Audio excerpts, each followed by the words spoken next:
Hello everyone, thanks for watching HBC Channel 25. This is the Cardinals Nest, the show devoted exclusively to St. Mary's University and its athletic programs. I'm Dean Beckman, joined by Donny Nadeau. Donny is the Sports Information Director at St. Mary's, and today we feature men's hockey. Ryan Egan, the assistant men's hockey coach, is with us today, and senior forward Nick Gorup is our athlete guest today. So Ryan and Nick, thanks for joining us here on the program. And Nick, we're going to start with you. You're a senior, you're from Omaha, Nebraska. You did transfer here from the Milwaukee School of Engineering. So maybe take us back to your Omaha days and how you got started with hockey and then how you eventually landed at St. Mary's. I got into hockey from my dad and my two brothers. Started playing rec league at home. Started playing travel when I was probably about 8, 9 years old, and then played travel hockey in Omaha.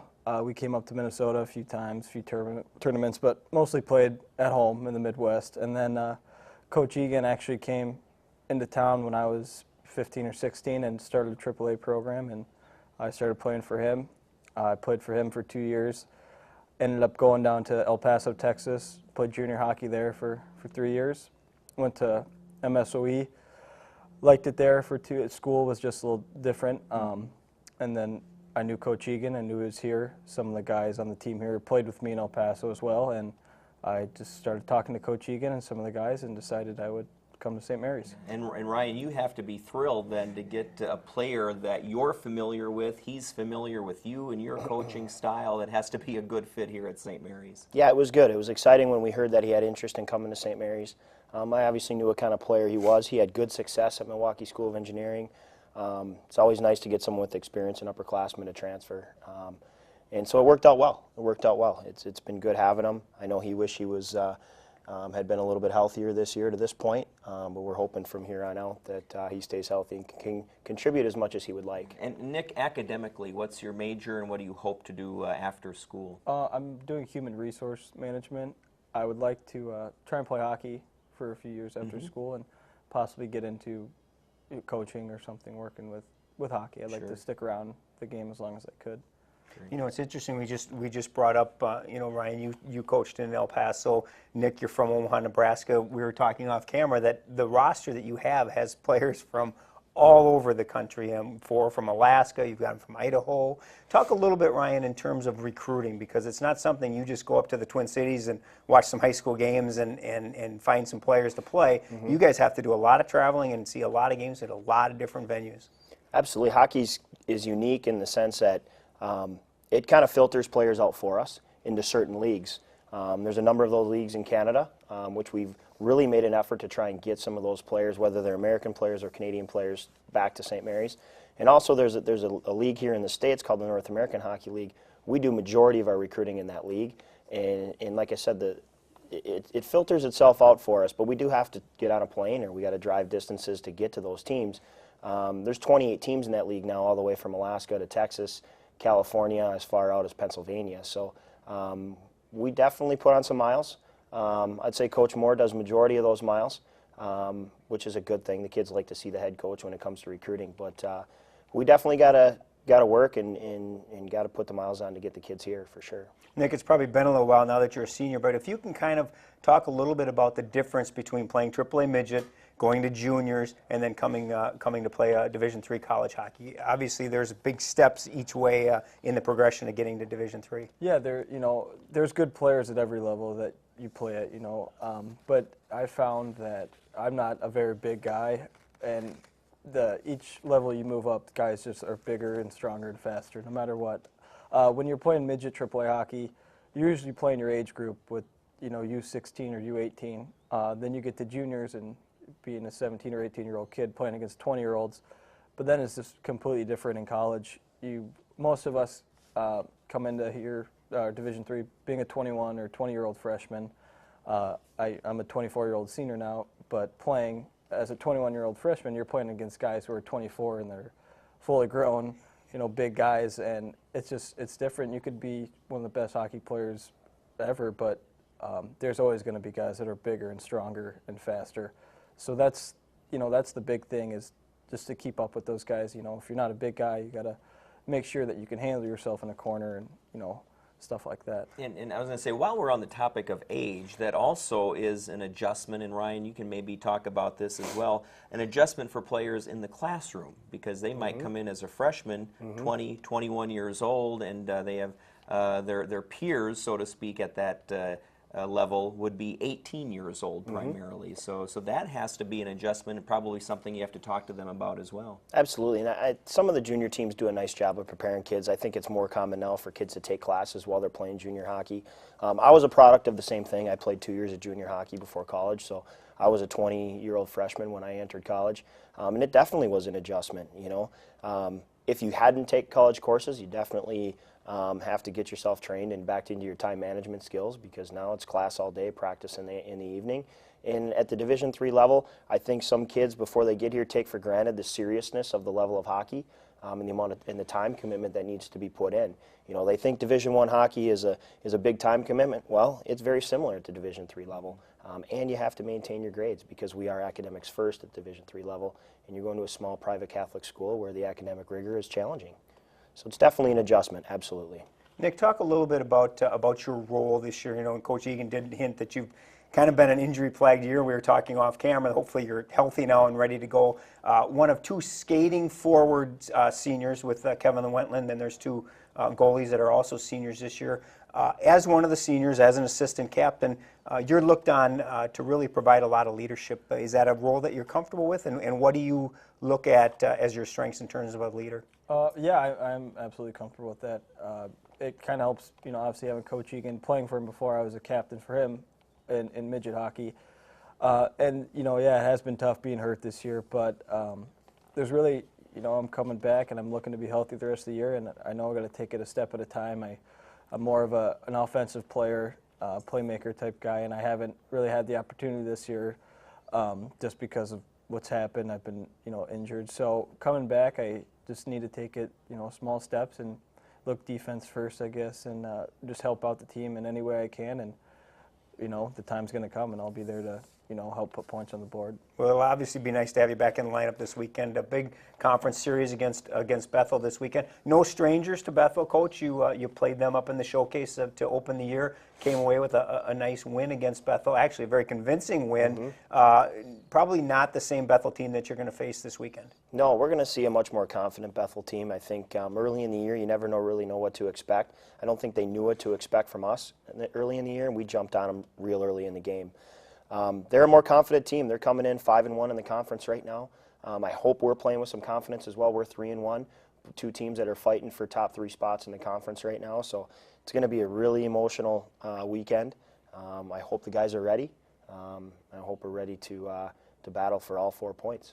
You know, Nick, we talk all the time about the importance of the conference schedule. If you look at your schedule right now and you see the records below 500, you know, people might say, well, you guys are struggling or whatever, but really the season matters now. You know, Coach Egan kind of hinted you're 3-1 in conference. That matters. The fact that, you know, you lost to St. Norbert and Stevens Point last weekend really, in the grand scheme of things, doesn't really mean anything. Talk a little bit about how you prepare now and how you really focus on this conference schedule that's about a month and a half long, and then you're done.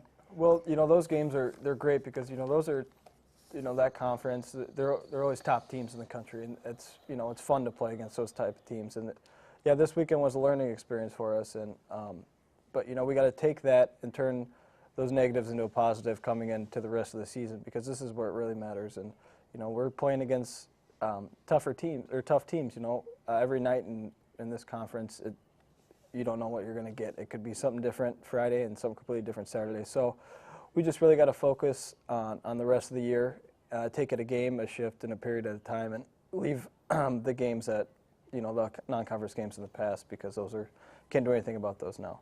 You know, Coach, one of the interesting things we talk about, I think people have been pleasantly surprised by the play of Mike Hill. He's right now your leading scorer, but to me, that newcomer isn't really the one that surprises me the most, and it's really a returner, and that's the play of Bobby Thompson, who's really come out and had a great junior year right now, playing exceptionally well, and might be more of a surprise to people that follow St. Mary's hockey than Mike Hill. Yeah, absolutely. Give a lot of credit to Bobby Thompson.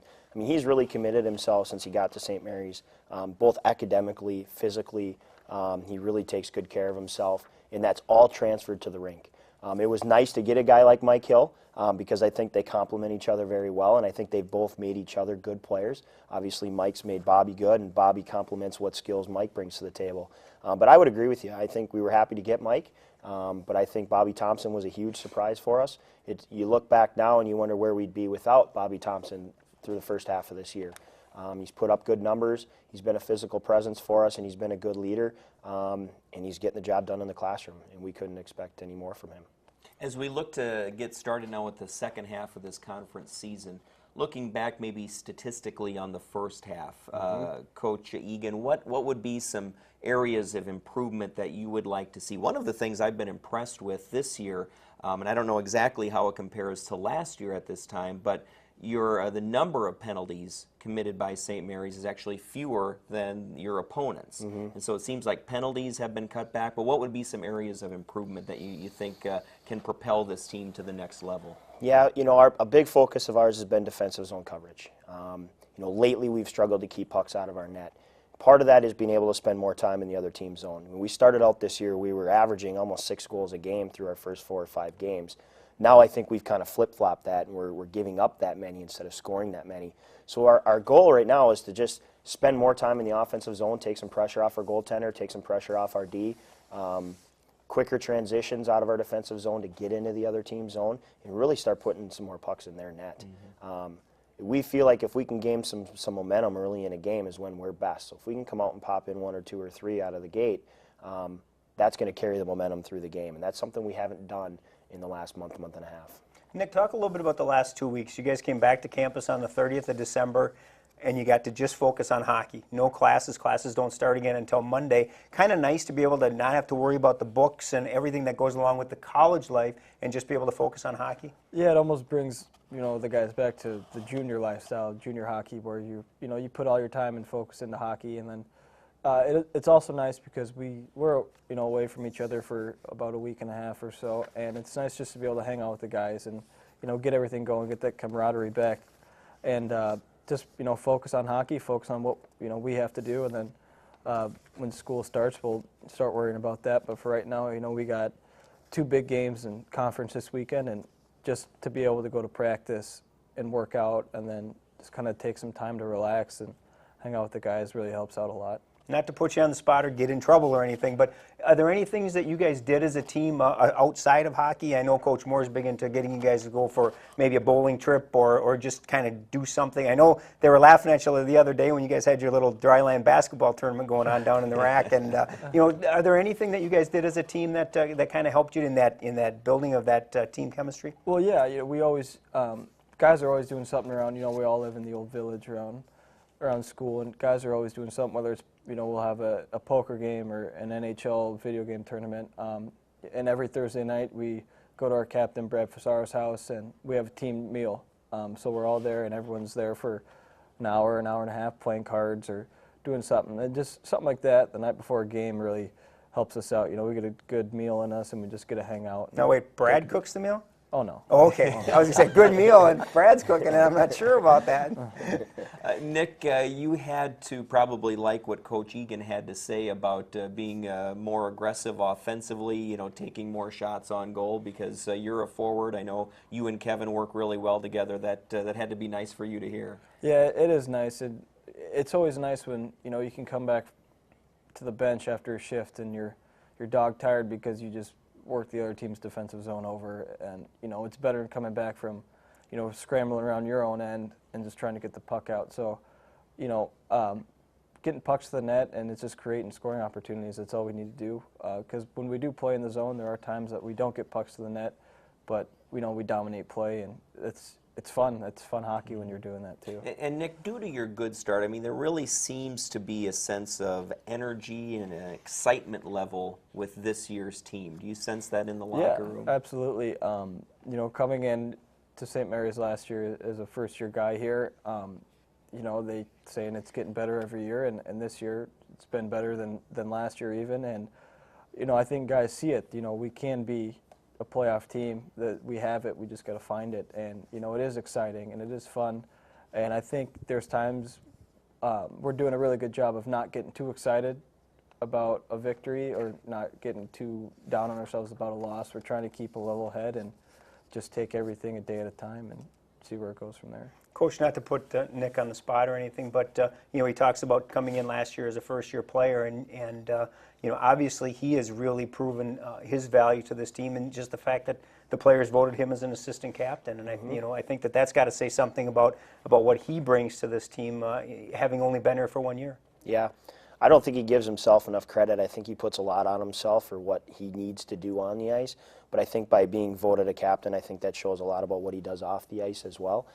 So I think he needs to give himself more credit there, because he's a numbers guy. He wants to put up numbers. He wants to help the team offensively. He wants to score goals. He wants to put guys in situations to score goals. And he's going to do that. He's going to do that. As long as he's healthy down the stretch here throughout the conference, he's going to do that, and he's going to help us be successful. You know, I think if you look at your other two captains as well, and I'm not just picking out your captains, but you know, Brad Fasaro is another great example of somebody, you know, voted as the team captain as a junior, who will really give you the shirt off his back if that would help you guys win a game. Yeah, absolutely. Brad does a great job. You know, he's that guy that everyone looks to bring energy to the team. You know, he's he's killing penalties like crazy, sacrificing his body all over the place. I mean, his work ethic is unbelievable. And I think the guys have a ton of respect for him because of that. And Brad Denny obviously really has been a real mainstay there on the defense for you as another assistant captain too. Yeah, Brad does a nice job. Brad helps us offensively as well. He's more than opposite of Brad as far as he's more on the offensive side of the puck, power play. He runs one of our power play units, and the expectation for him is not so much like Brad to keep pucks out of our net in a penalty kill, but to score goals in the power play. And Kevin Wentland, you can't forget Kevin as a senior. You know, he's been one of those that really has proven to have a knack for scoring goals ever since he was a freshman, and has just continued to really progress into you know, one of the better offensive forwards in the conference. Yeah, we just got to continue to find ways to get Kevin pucks and get him to drive the net and get him in the situation to score goals. You know, you put him in a situation to score a goal 4 or 5 times, he's going to score 2 or 3 of those times. So we definitely got to keep finding ways to get him to the net. But he definitely has some offensive ability. There is no arguing that. And let's talk real quick before we leave, because we haven't talked defensively. 2 graduating senior goaltenders in Andy Scheib and Jason Horstman. Both have been the mainstays in goal for 4 years. Great to see them be seniors, but it's got to be a little bit disheartening in that next year neither of them are going to be back between the pipes. Yeah, it's something we're working on right now. We've got to find guys to replace them. It's definitely probably the most important area of our game that we need to take care of in recruiting. We're spending a lot of time on that, making sure that we can fill those holes. But again, not only with good goaltenders, but with good people like Andy and Jason as well. You know, one last question, and I think you brought it up there, and I think it's really important to bring out, is that, you know, this team, you know, hockey players sometimes get a bad rap, and I think that, you know, the team that you have assembled at St. Mary's, not only are they very good hockey players, but they're very good citizens and very good people. A lot of volunteer work that they do, and really just they're good role models on campus. Right. It's amazing to me with what we've done to this point with this group of guys, and as far as community service and things, is people are calling us to do more. They see what we're doing in the community. They want us to be involved. They want us to do more. You know, tomorrow or Saturday we're actually hosting the Learn to Skate program at St. Mary's, which is about 60 or 70 kids in the Learn to Skate program here with Monona Youth Hockey. Our guys are going to go out, skate with them, spend the afternoon with them before we hop on the bus and head to Bethel. So they never whine about it. They're always good about it. They do it with smiles on their faces. They're excited about it. And I don't think you get that with every team at this level. I don't think you do. Do you get a good sense of giving back, Nick, when you do something like that? You know, whether it be, you know, raking someone's yard or helping youth hockey players, do you get a good sense of accomplishment there? You know, you do, and then, like you said, if we're all doing it as a team, it helps our team out too. And you know, guys like older guys like myself and some of the other seniors and juniors, it's kind of paving the way for the younger guys and guys coming in so guys who come in next year and 2 years from now, that the hockey team at St. Mary's is going to have a good reputation and stuff like that. And most of us guys, we've done it in junior hockey, you know, and other programs where you've done stuff like this. And, you know, we're not doing stuff that kills us, and usually we always get something out of it too. So it's never, you know, it's never a bad thing. All right, Ryan Egan, Nick Gorup, thanks for being on the show. Good luck here the rest of the season. Thank you. Thank Thanks you, for having guys. us. And remember, you can see St. Mary's men's hockey action this Friday night, January 11th, beginning at 7:15, right here on HBC Channel 25. Donny and I will be back with more of the Cardinals Nest after this here on HBC. You know, we're doing things in bus magazines and the newspapers and things like that, and it's just like we seemed like we needed a different media, and we thought, you know, TV, perfect. Laura, she is awesome. She came out the first time. She was very, very personable, tends to your needs. I mean, anything that you needed, she was right there. I literally, seriously, have been wanting to make more commercials just because it was such a great, fun process. I would recommend HBC to anybody. Call Laura for details on how to get a free commercial for your business. A state-of-the-art fiber optic network. Sure, you've all heard that. But what does it mean? Well, if you're an HBC customer, It's television in crystal clear high definition and whole home DVR. Blazing fast internet speeds, perfect for gaming or movies. Phone service with your choice of features, including unlimited long distance. And now, HBC has expanded service throughout much of southeast Minnesota. Call today and see what it's like to be on a state-of-the-art fiber optic network with a local company receiving national recognition for their service. We're a small town store. Everything relies on our internet, our pumps, our registers, everything. So we need somebody that is willing to go that extra mile for us. Jill is awesome. She is very personable. When we call them, they react to us as if we are top on their list. And to me, that is number one. I've had excellent service. Call Jill and find out what excellent business service is like. And we're back here on the Cardinals Nest. Dean Beckman, Sports Information Director Donny Nadeau joining us as well. And we just heard all about men's hockey. And so now we'll take a look at the other winter sports at St. Mary's. And this is our first show of 2013, Donny. And so a lot of the teams had long layoffs from sort of mid-December to early January. Women's hockey, one of those teams. But they have come back and played in 2013 and split their 2 games. Yeah, it's interesting. The women's hockey has a really odd schedule this year in that they came back and played 2 games last weekend against UW Eau Claire, and now this weekend they're off again before they take on St. Thomas next weekend. A big split against Eau Claire. It seems like every year that St. Mary's plays Eau Claire, it ends in a split. They won 3-2 and then did lose the rematch 5-2 up in Eau Claire. But in that home game, that overtime game, you've certainly got to tip your cap to Mary DeBartolo. She gets the hat trick, including the game winner, just a minute into overtime, and that's her first collegiate hat trick of her career, and great to see. And she played an outstanding game. And I think it's interesting because we talked to Coach Moore the first time we had him on about learning from past games and the close games and learning how to win. And, Coach Manner's finding out this year that his team learned how to win some of those close games that they had last year. Last year they played in 8 overtime games and were 0-2-6. This year they've played in 2 overtime games and they're 2-0. And so, I mean, I think, it goes back to what we had talked about in the past, in that these people are starting to learn how to win. They're learning what it takes to capture some adversity and get the job done. And if Coach Manner needs to go into overtime, he needs to put Mary back on the ice because she's got 2 overtime game winners this year. So I think that if they go into overtime, you're pretty sure that Mary's going to be out on the ice. Well, and with that hat trick, Mary almost raced past Brianna Peterson for the team lead in goals, ended up tying with her. Now they each have 5. Absolutely, yeah, and it's one of those things that Bree has really proven that she's going to be that go-to person that can get the job done scoring goals, and Mary's picking up.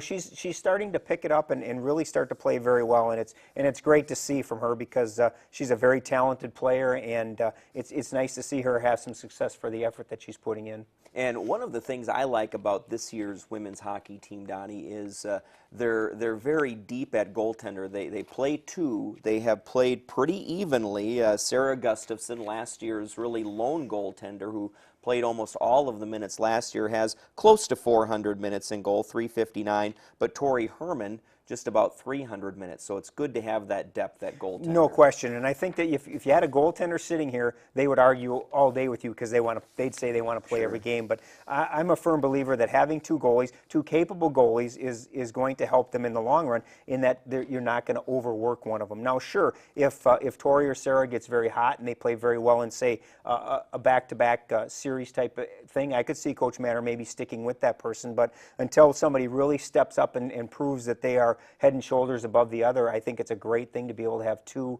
goalies and be able to rotate them, and I think that that's going to help the Cardinals as they make a run here to try and get into the playoff chase. Now, Donnie, this is the St. Mary's weekend here on HBC. Not only will we have the men's hockey game against Bethel on Friday night, 7:15, but also we have women's and men's basketball doubleheader action on Saturday beginning at about 12:45. The women tip off at 1 o'clock. The men are at 3 o'clock as they take on Bethel University this weekend. So we'll be seeing Cardinals action all weekend long. Now, the women's basketball team, they have actually been busy. 4 games since 2013 has started, and they have gone 2-2 in those 4 games. Yeah, and I think the interesting thing about that is Dean, is that Coach Pearson would love to be 4-0, no question about it. But the 2 teams that they did lose to are 2 of the top teams in the conference in Concordia and St. Thomas. So, those are Gustavus. Those are teams that the Cardinals are going to be battling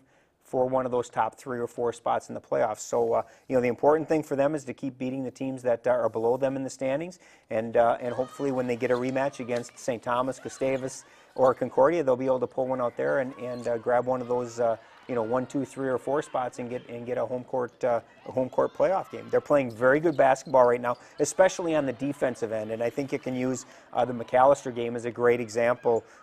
St. Mary's held McAllister to 14 points in the first half Wednesday night, and so they're doing a great job of clamping down on defense, and they're getting some outstanding offensive play from some people that we haven't really talked a lot about. Bridget Pethke's doing a great job at the point. Shelby Osseth came off the bench last night against McAllister and gave the Cardinals a real spark. She drained a three-pointer and a regular jump shot, 5 points in a span of about 30 seconds. That those are the kind of boosts that the Cardinals are going to need, and it's from somebody that maybe other teams aren't really focusing on, and that's certainly going to take a little bit of the pressure off of Jess Thone and Jamie Steffley and Courtney Early, and you can pick your poison when it comes to the Cardinals. They've got a lot of players who are getting the job done right now. Darcy Rice has really come on since the first of the year and is playing very well, and so you got to give the Cardinals credit, and Coach Pearson's got a lot of weapons to use.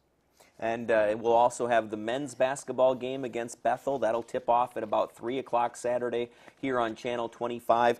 The Cardinals, though, unfortunately, in a 4-game losing skid right now. They won that last game of 2012, but so far haven't been able to pick up from that. Yeah, it's been unfortunate. When I talked to Coach Landrum about the games, it's been those stretches, and we've talked about that before. There's been a stretch here or there where they haven't been able to match their opponent basket for basket, and those little runs seem to add up. And you look at the McAllister game for the men on Wednesday. They battle back from an 11-point halftime deficit. They take a 5-point lead midway through the second half, and then the game's tied with about 8 minutes to go, and McAllister makes 11 of 13 free throws down the stretch, and that was really the difference in the game. I think right now you've certainly got to tip your cap to Mike Burfine. He's just having a phenomenal senior year. McAllister did a number on him in the first half on Wednesday. They held him to 0 points, 0 for 4 shooting, and he turns around and scores 18 points in the second half. So the man can play, and is really doing a great job for the Cardinals, and it's nice to see as a senior that he's really picking up and playing well. All right, that's going to do it for the Cardinals Nest this week. Thanks for watching here on HBC Channel 25.